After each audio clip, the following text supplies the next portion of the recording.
This season is absolutely packed with excellent anime, and I can't wait to talk about them, so let's just get right into it this time, shall we? Boogiepop is the first on the list for good reason. It's the most mediocre. Gotta save the best for last and the worst for first, as they say. But even with it being the worst of the anime I'm watching, it's still not absolute garbage. While the animation is nothing to write home about, and the characters might as well be sawdust for as much difference it make, there are good spots about it, like everything to do with Naoko Kamikishiro, who is best girl of that anime, unfortunate as that is, all things considered. However, I have heard that most of the people who are familiar with the light novels have detested the show for its failure to adapt some kinda crucial pieces of information and character thoughts, which is a massively missed opportunity in a story that's inspired stuff like Bacano, for instance. That doesn't mean it'll continue to be mediocre, though, as the newest arc has already shown signs of being far more interesting than an entire episode dedicated to a person with the personality of oatmeal. And not even the good oatmeal with cinnamon in it, you know? Just oats and meal. Something our next protagonist would probably eat without a second thought, and I wouldn't blame her. Dororo harkens back to the age of anime I remember first getting into the genre. Something about the way the darkness of the story, more Japanese folklore-centric essence both in visuals and audio design, and the animation combine into a very nostalgic feeling show. One of the biggest positives is the just barely creepy atmosphere that exists without feeling overbearing or too far in the direction of horror. Thankfully, it's not all doom and gloom, with a precious flower sprouting in the midst of all this horrible war and demonic intrusions. Dororo. A feisty young perspective on the dreary world and beings inhabiting it make for a good audience surrogate, and Dororo's boundless energy succeeds in giving us personality in a world full of people sorely lacking it, which makes the threats against the character that much more poignant, both physically through claws and blades, as well as emotionally and mentally too.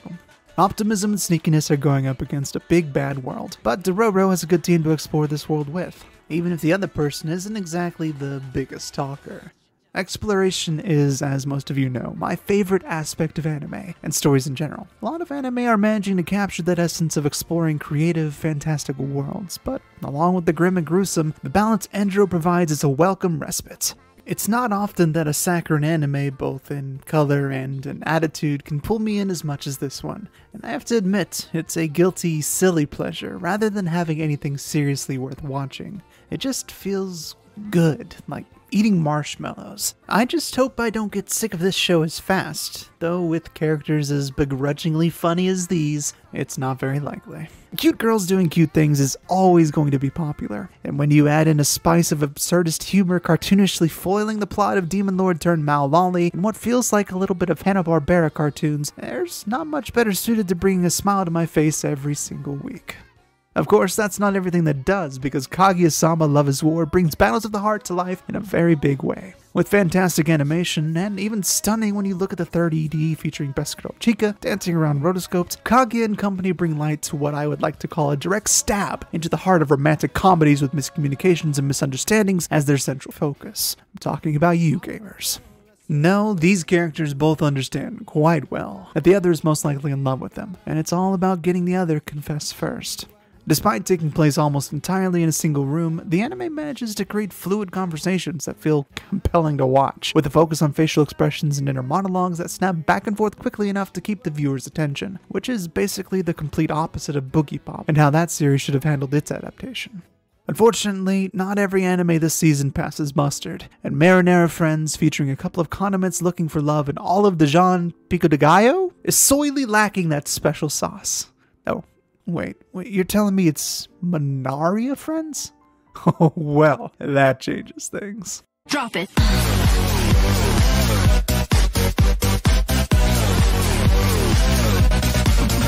Yeah. You know, some days you just want to lay back and watch a show about a superpowered dude going through the same problems the rest of us do. Mob Psycho is that show alongside One Punch Man when it wants to be, and its premiere episode of Season 2 manages to do that quite well. It's always been the strength of the show that it develops the feelings and focuses on the growth of Mob as a person rather than as a psychic, though it does that too. And I can't say I didn't feel a little emotional after I saw the ending of the first episode, rounded out perfectly by his crush commenting on how cool he was. Because that's the point, guys. Being nice, caring, and comfortable with yourself is more important than any power you have, skill you've attained, or enemies you've crushed. Mob never stays stuck in the status quo. He doesn't remain the same person he was in the first episode of Season 1. He's growing. That's just fantastic to watch.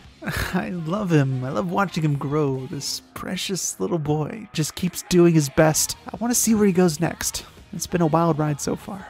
Wild rides abound with Sword Art Online Alicization continuing its story through its second core, and Yu-Gi-Oh continues to be the best boy / golden retriever. The stakes are heating up as these two try to break their way through a heavily fortified building to fight the MILF on top. That's if they don't sword fight each other first, if the opening's anything to go by. Luckily, the quality I felt from the very first episode has managed to keep pace between cores, as we're being treated to nice-looking fights after nice-looking fights. At least to me. Watching Yu-Gi-Oh actually grow as a character beyond Kirito's shadow is also a very welcome change of pace, considering he's basically just a carbon copy. Though, I suppose now that I think about it, Kirito's the dark one, so he's really the shadow here. It's time. It's finally time. Time for Isekai to be turned on its head and offer us another brooding protagonist who thinks the world's out to get him. But he gets a harem anyway? Because he's just that good of a guy. Okay. The classic Selvin's protagonist. Okay. One I always say is so bad. So bad. Except Shotaro does it right.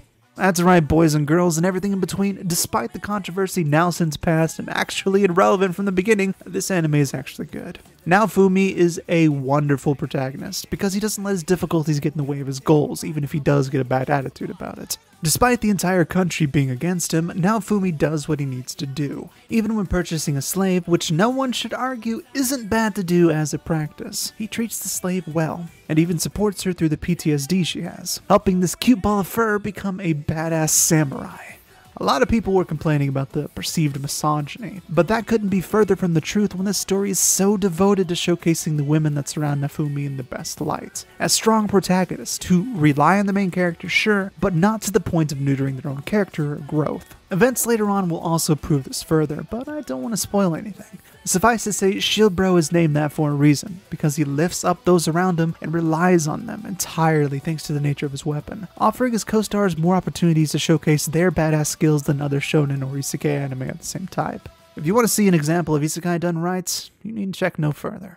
But if you did want to, Slime is right there beside it too. Rimuru-sama isn't slowing down in his desire to make friends with everyone and everything that comes his way, but even then he's willing to get his hands dirty, just like I mentioned in my video about the series itself from episode 3. However, whereas previously the show was focusing on Rimuru's personal experiences with the people he meets along the way, the second core has been broadening that up to include more of the civilization aspects the series prides itself on. More and more, treaties and countries' interests in Rimuru's budding nation are coming to the fore, offering us a unique look at societies interacting. While the minutiae of these interests are solved off screen, it doesn't take away from my opinion that this is when Slime becomes its most interesting best self. The series itself will never stray far from its adorable antics between characters like newly introduced best girl Milim and new punching bag Gabiru. But with the cast growing to include people of various nations, it just means that Rimuru has that much more to protect by interacting with other countries in a hopefully peaceable manners. But, of course, that's never going to be quite the case. Demons have a habit of mucking things up, as this next and last anime I'm watching proves quite handily. It's always worth mentioning that even though I enjoy the carefree nature of Slime and the adventuring aspects of Shield Hero, I also still do enjoy the dramatic. The Promised Neverland offers this in spades, and I'm more than willing to dig into this series just like the demons into these children. And no, I don't mean that in a lolly or Shotokan way. These demons want to eat. The best crop is apparently kids. Smarter the better. Luckily for our protagonists, Emma, Ray, and Norman, smarts cuts both ways. The Promised Neverland is a more cerebral series, with focus on trying to outsmart demonic caretakers in order to avoid being eaten. Obviously, as kids, this doesn't always work out, but it's no doubt the underestimation of these characters that is going to result in a less than stellar fate for the demons abroad. What I like most about the series, however, is the potential for it to become an adventure through dark, demon-infested world, filled with magic and life lessons for these tragically forced to grow up kids. Emma especially is a constant beam of sunshine. I look forward to seeing hardened to weaponized plasma, with all she stumbles in alongside her more intelligent comrades. In a lot of ways, the series reminds me of a better version of Shinsekai Yori, as that anime failed to make me feel anything for the characters or the story, the animation was bad, and so many other things. Whereas The Promised Neverland got me right from the word go, even if the twist in the first episode was extremely predictable.